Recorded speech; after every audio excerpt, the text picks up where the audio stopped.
भगवते वासुदेवाय नमः। नमस्कार दोस्तों, कैसे हैं आप सब।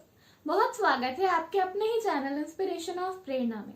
नवरात्रि के 9 दिन बहुत ही खास होते हैं। इन 9 दिनों में देवी के 10 स्वरूपों की अलग अलग पूजा की जाती है और बहुत सारी अलग अलग सामग्री चढ़ाई जाती है। ऐसा कहते हैं कि इन 9 दिनों में अलग अलग प्रसाद चढ़ाने से अलग अलग तरह की मनोकामना की पूर्ति होती है और आरोग्य और सुख समृद्धि की प्राप्ति होती है। आज मैं आपको बताऊंगी कि पहले दिन से 9वें दिन तक माँ के अलग अलग स्वरूपों को आपको कौन सा और किस तरीके का प्रसाद चढ़ाना चाहिए। नवरात्रि के पहले दिन जिस दिन कलश स्थापना करी जाती है, उस दिन देवी माँ के चरणों में शुद्ध गाय के घी को अर्पित करना चाहिए।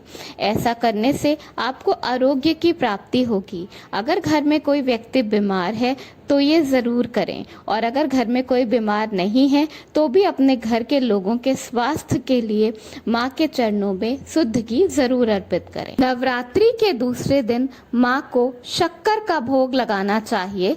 शक्कर का भोग लगाने के बाद प्रसाद के रूप में अपने घर के सभी व्यक्तियों को शक्कर का प्रसाद ज़रूर दें। ऐसा करने से घर के लोगों की आयु बढ़ती है।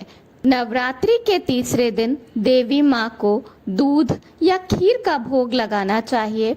इसे इतनी मात्रा में लगाना चाहिए कि घर के सभी व्यक्तियों को बांटने के साथ साथ आप इस प्रसाद को किसी ब्राह्मण को दे सकें।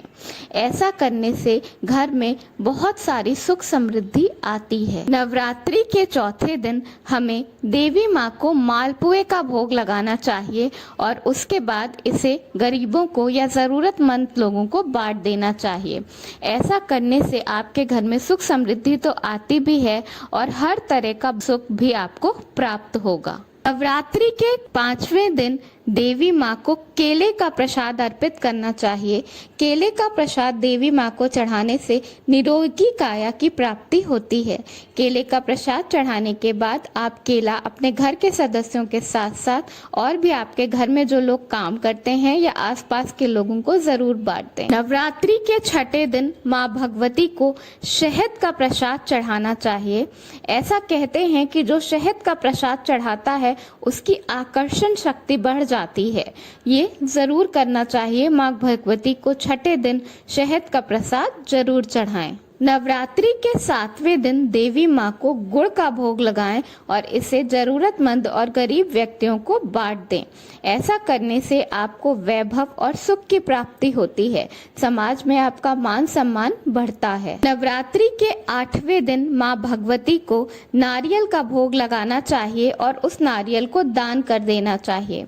ऐसा कहते हैं कि ऐसा करने से संतान के ऊपर से सारा दुख संकट मिट जाता है और संतान की तरफ से आपको जो भी परेशानियां हैं वो दूर हो जाती हैं। नवरात्रि के 9वें दिन माता भगवती को तिल का भोग लगाएं और उसके बाद इसे दान कर दें या किसी जरूरतमंद व्यक्ति को दे दें।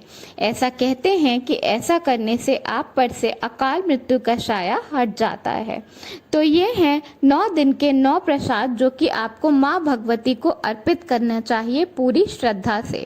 ऐसे तो कहा जाता है कि माँ भगवती को पूरी श्रद्धा से चढ़ाया हुआ एक चावल का दाना भी बहुत होता है। जो भी करें पूरी श्रद्धा से करें। माँ का आशीर्वाद आप पे सदैव बना रहेगा। धन्यवाद। वीडियो पसंद आया हो तो लाइक करिएगा।